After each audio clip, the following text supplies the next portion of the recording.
Hi guys, welcome back again. And as you can see, we have our lighted, inspiring, loaded guest in our midst. Yes. If you are seeing him for the first time, it means you've actually not seen the previous video. You do yourself good. I'll leave the link here and also check the description box to that video on how to register with HCPC. Whether you are in Nigeria or you are here already as an international student, it's possible. And that video really is loaded. And of course, there is more you can gain from that video by checking the description box of that video. So yes, Light is here again with us to share some wisdom and some light that he has got with us.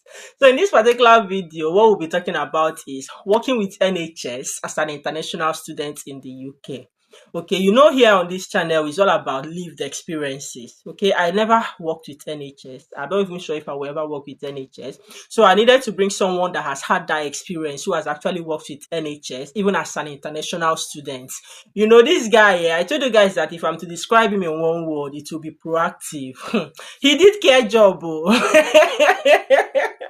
Yes, he did care job for either 2 weeks or 3 weeks, and the guy, like, for what? How can he be doing care job? I mean, and that's one thing I've noticed. Some people, when you are not rightly informed or when you are not proactive, you find out that you can be below your standard or what you can achieve. So imagine if he has been doing care job but nada. No, because of his proactiveness, he had to, find his ways around, and of course, he started working with NHS, and he did this job for throughout his time as an international student, and he has continued even now after his studies. So that's what we are going to be talking about in this video. So Mr. Light, we are honored to have you again on this channel. Thank you for coming back.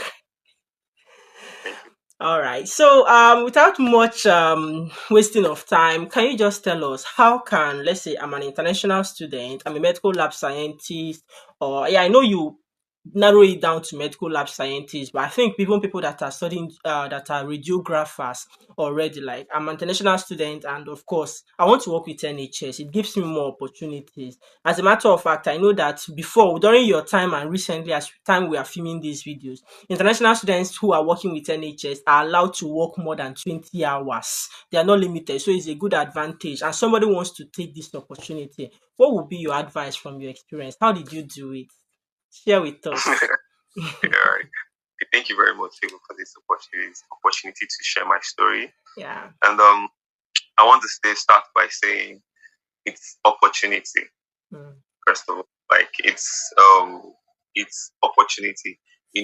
Coming into the country was during COVID, and COVID, opened, or will I say, amplified the need for biomedical scientists, and the need so high that they had to remove the restriction for 20 hours for biomedical scientists, skilled biomedical scientists who had their HCPC, before, who had their HCPC. So coming into the country, I already had my HCPC coming to the country. I came to study for public health. So it's happened, okay, and I did care. So basically, I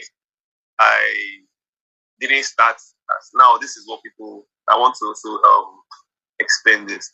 Opportunities like this, you might not really get. It might disguise itself as an opportunity, but you need to continue it. Nevertheless, I didn't start working in the UK as a biomedical scientist. I started as an AP, an associate practitioner.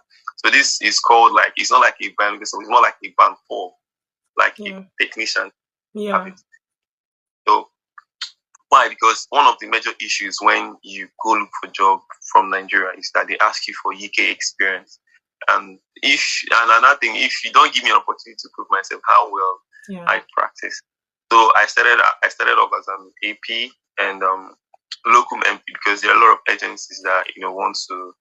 So which I already had HCPC, and I was doing just to get experience. So for who want to come and just bring down your. I know most of you must have had 5 to 10 years experience in Nigeria, and when you come here, I will advise you for any role in the lab. If that is where you want to end up, it depends on your career path, where you want to go, how you want to do it.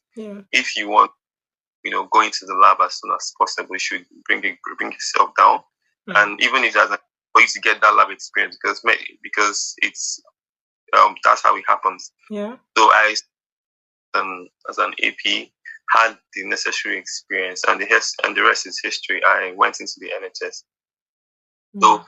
I extensive experience, opportunities. When the opportunities come, and actually see it as an opportunity for you to learn, Yeah. a different, you know, way of doing operating laboratory, which I was attentive then. I was learning.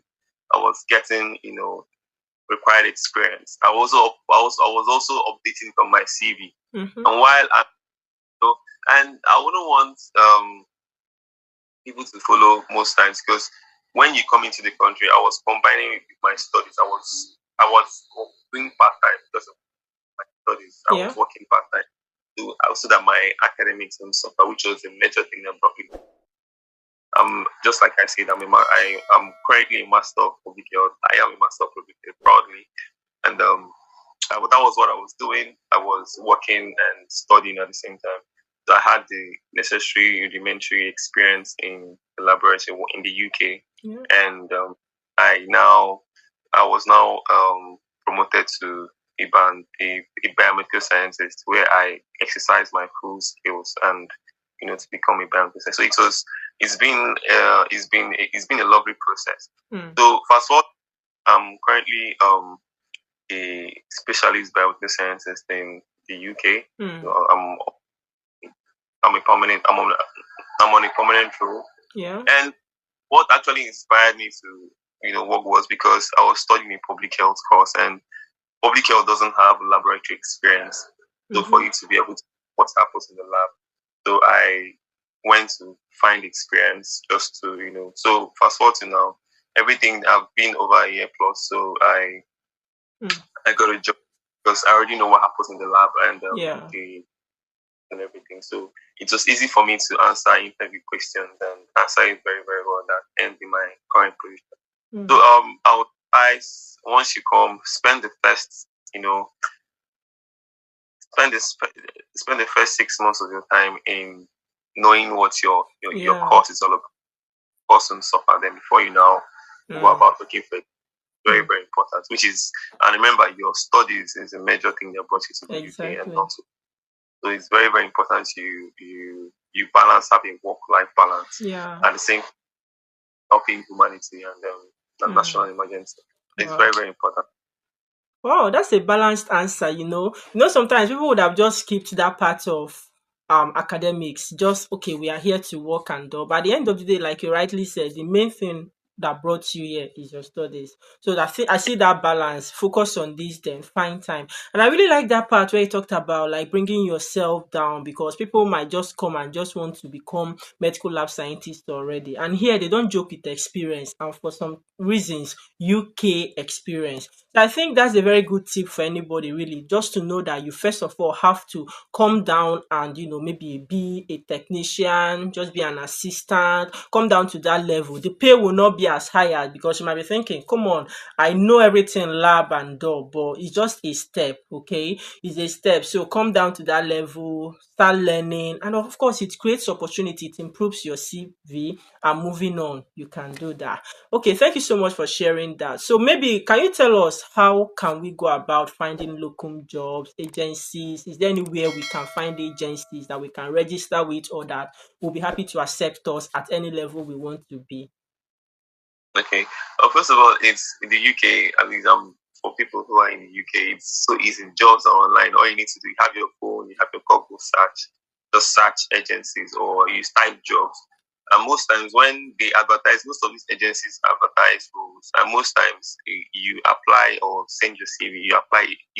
You apply directly to the agencies, and they give you a call right back, and they tell you to send you because obviously when you apply, you send your CV, and your number is on your CV. Yeah. So most times you don't even need to contact them. When you see opportunities that you are interested in, you apply, and they get back to you if you qualify for such opportunities.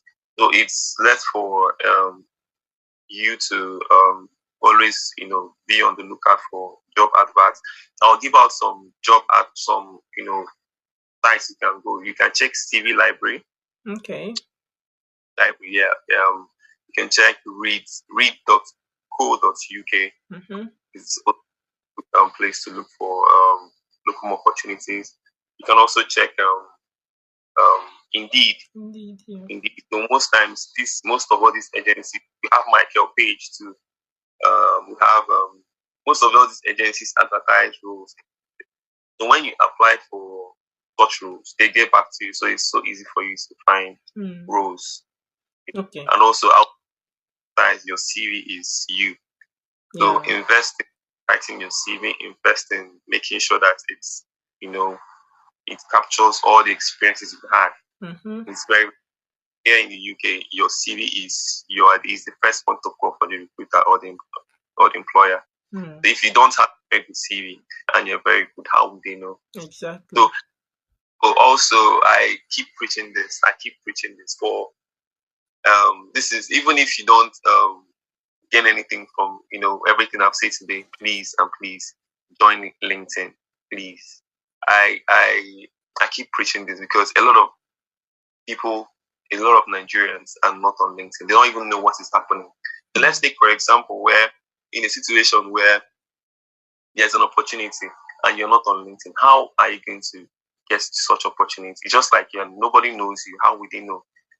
And you might be far more better than whoever they are going to take. But if you're not there, if you don't have your LinkedIn optimized, how can recruiters contact you? How can they see you? How can you voice to say that this is what I can do, even when you can do it? Mm-hmm. So it's very. I want to emphasize that these guys, please have a LinkedIn page and optimize the experiences. Please, it's very very important. It has helped me. It has really, really helped me. So, and I want to share this. And I'm just like people. I'm also passionate in helping other people, to see the light, just like my name here, to see the light and see that. Come on. About it. And that's why I'm doing this video to with favor, to be for you to be intentional, like favor, and also for you to take your future in your hand and take the necessary steps to be able to, make it work. So guys, please on LinkedIn, optimize your page. Include all your experiences because recruiters,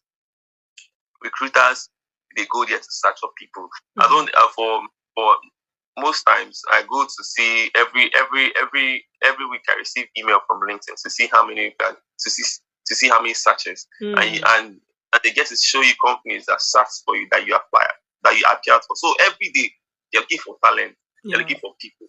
So if you're not there, you cannot be found. So please, guys, invest your time. It doesn't cost anything to open a LinkedIn page. It doesn't. And most times, this has come to private chat you to ask you if you're open to opportunities. And if not there, how will you know? So, guys, please have a LinkedIn page. It's very, very important, and optimize it to the level of every. Most of you guys have publications. So if you don't show yourself, how will people know what you've done? So it's very, very important. Wow, that's good. Yeah, and also, go on. I know you didn't ask me this, but I also want to add when you are applying for a permanent role after your studies, what most recruiters look out for doing, in track jobs, in NHS jobs, and some other permanent role site NHS jobs, they look at your supporting statement. That is, other words, it's called it's called a cover letter. In the normal yes, not look at that. They look at your experiences. They look at you must have a very captivating and capturing, powerful supporting statement because it's you when the recruiter is reading through everything you've done, you're reading through your experience and where you've worked. Even that is where you get to sell yourself to the employer. That's very good at this, and if you don't employ me, you are losing. So you have to have a very good supporting statement and highlight all your experiences, fill up the correct things there, and every other thing is there. It's it's easy to fill your experiences, your degree. If there are additional CPD, or certifications you have, make sure you put them, and hopefully they will shortlist you. So what most people face is not being shortlisted. But if you put all these things, if you take all these tips of getting interviews, because interview is more like you've passed the stage one, and Yeah. the employer is interested in you and wants to see you. So you are one step ahead just to get into that. So you need to be prepared. Then Mm. later we might share interview tips on what to say with intentional favor. No, Oh. I know you didn't ask, but I wanted to add it so Yeah, it can that's help. yeah, that's good. Thank you for sharing that. I think you really reserved the best part of this video to the last. You know, they say the best for the last. Yeah. So I think that's what you've done. Like really, I would never have thought about the LinkedIn. I know I have a LinkedIn account, but see, I can't remember last time I went there. Maybe because my profession really is not really like that. But I understand the rule. I've had so many people talk about the importance of LinkedIn. So this is also a video for me. I mean, I'm also watching this video. I'm going to rewatch it to remind myself of the need for a LinkedIn page, keeping it up to date, selling yourself. You know that part you mentioned about cover letter, I can really testify. That's one place you're allowed to be proud for once, in case you are trying to be humble in your life. Yes, that's where you can be proud. Just the same way if you're coming in to study as an international student, your statement of purpose, your personal statement, be proud. Like, feel free to be proud. Sell yourself. Tell them all the good things you've done. There's no need to be reserved or low. I don't want them to see like as if I'm boasting. Boast, okay? Be proud of yourself. Talk about your achievements. Talk about everything you've done. I mean, they are worth talking about. And these are the things, like he said, because they will have to shortlist. Not everybody that applies gets invited to interview because they have to look at all these things. First, they've not seen you, then the interview is now to meet you to share more light, talk more, let us hear, then they'll ask you some questions, and that is it. So I think this video is getting long already, guys. If our guests who are okay, want to say something? Okay, on that LinkedIn, see how it works. You get referred to the agency, they submit your CV. So Mm-hmm. this is the need why you need to get a CV. Yeah. Why you need to get a LinkedIn. The agency submits your CV to the hiring managers of different trusts or different. That is how it works. And the hiring managers look at your CV and look at everything you've done. Mm-hmm. Next thing they do, go on LinkedIn to find you, to see you, to Mm. see if you have an online presence, to see everything if it tallies with Oh what you yeah. have on your, and that is where you need to sell yourself. So it's very, very important. Now that is where you decide if they want you Or or not. not. Mm. So it's very, very important. Please, guys, that LinkedIn is very, very important. Don't Mm. forget to have it. That's good. Please. I've had one of my friends say that he has actually connected with so many people on LinkedIn. Like he is here, and through LinkedIn, he has met some people and even organized Zoom meetings with them. Imagine if they weren't on LinkedIn and then made that contact. So I've really of late, I've just been seeing the importance of LinkedIn. So guys, take that advice from an expert, someone that is loaded with so many information. Yes, so I think this video is getting long already, and I'm going to end it here and possibly film another video if our guests will still have the time to really come and tell us about tier 2 visa sponsorship.